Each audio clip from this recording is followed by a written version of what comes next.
Okay, this is the honors version of the gas laws for Concept X. First off, I want to go back to something we briefly discussed earlier in the year, molar volume. This is the volume occupied by 1 mole of a gas. You can determine this for a gas by dividing the GFM by the gas's density.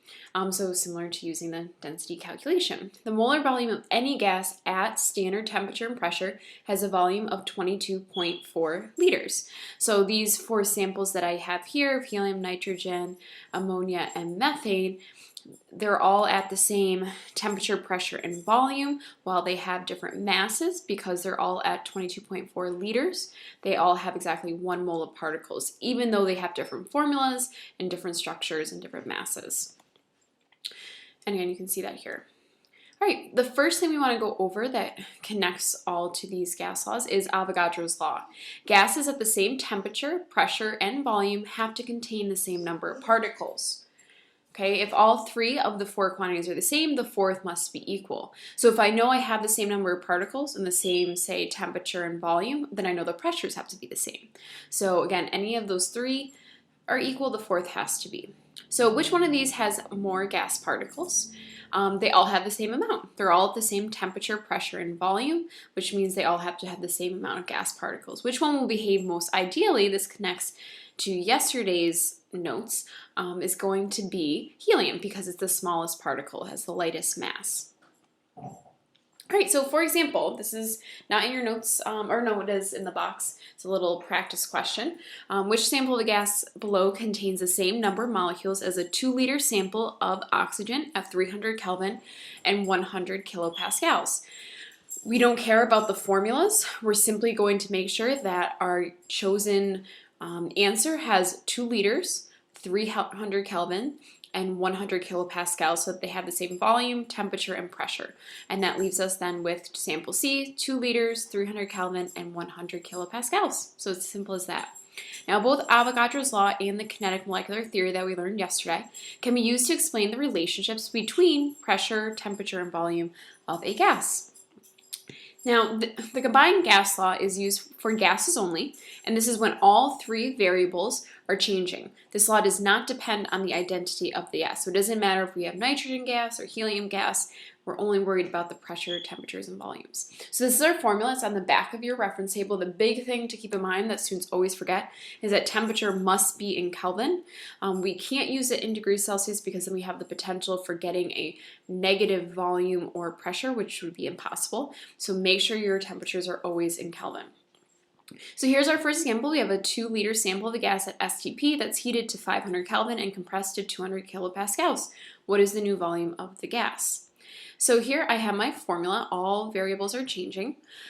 First off, STP, this is probably one of the most missed mistakes of students, is that this is actually giving you data. You can see it in orange on your screen, 1 atm and 273 Kelvin.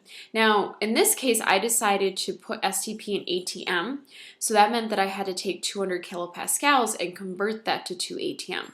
Now, the other way you could have set this up is by doing 200 kilopascals and then using 101.3 kilopascals. Either would be acceptable. Again, you can see that my temperatures are in Kelvin, and then my new volume is what I'm going to be searching for by carefully multiplying, cross-multiplying, dividing.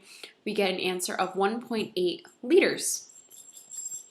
Okay, now, sometimes we don't want all 3 variables changing.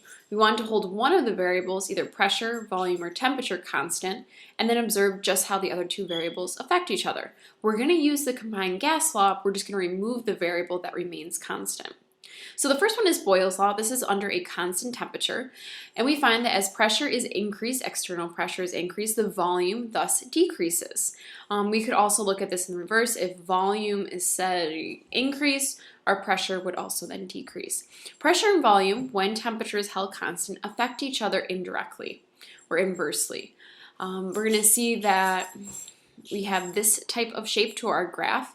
Normally we would think of it as going straight down, but we find that because we're not dealing with ideal gases, this is the graph that best represents these conditions under a real gas. So pressure, volume, again, are going to affect each other indirectly. As one goes up, the other one is going to go down. So here's a quick little calculation. We have our volume of 2 liters at STP. Remember the importance of that. And the pressure is increased to 2 atm at a constant temperature. What is the new volume? So you can pause and see if you can set this up correctly. Remember to take out temperature because that's held constant. You should see that your setup is following this equation. We're starting at standard pressure, which is 1 atm, changing that to 2 atm, and then thus our new volume is going to be 1.0 liters. All right, Charles' law, this is when we have a constant pressure. So we've taken out the pressure variable from the combined gas law, so we have V over T, and we find that these directly influence each other and affect each other. As temperatures increase, volume is also increased, or if temperature was decreased, volume would be decreased. And because of that direct relationship, we have this as our graphical visual of that. All right, so here's an example where we're holding a constant pressure. Our gas is occupying a volume of 5 liters at 300 Kelvin. If we double temperature, what is our new volume? So here's our equation. We're going to double temperature from 300 to 600 kelvins and thus find what our new volume is. And by cross multiplying and dividing, we get 10 liters. So we see that when we double temperature, we also then double our volume as a result. Finally, the Gay-Lussac's law, this is under a constant volume, so we've taken volume out of that combined gas law equation. This also has a direct relationship that as temperatures increase, pressure is also increased. So we can see here, and you can look at the direct relationship graphical analysis. You should have a straight line diagonally increasing upwards, and I'll check in with you along the side of your video, so look for that. So here we have a calculation where volume remains constant, and we want to know what our new pressure of the gas is going to be.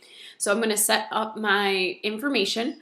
Because volume remains constant, we're not using 10 liters anywhere, but we do plug in the 1 atm and 200 Kelvin, and then we see that we've quadrupled our temperature to 800. So think about what you would expect to happen with pressure if I've quadrupled my temperature, and thus I've also had to quadruple my pressure to 4 atms. Okay, so that is it. We're using the combined gas law either with all 3 variables changing like we did in the beginning of the video or holding one of the 3 constant. You need to be able to do each of the different calculations as well as be able to draw graphically the relationships between each of the 2 variables in those combinations. Okay, you are all set.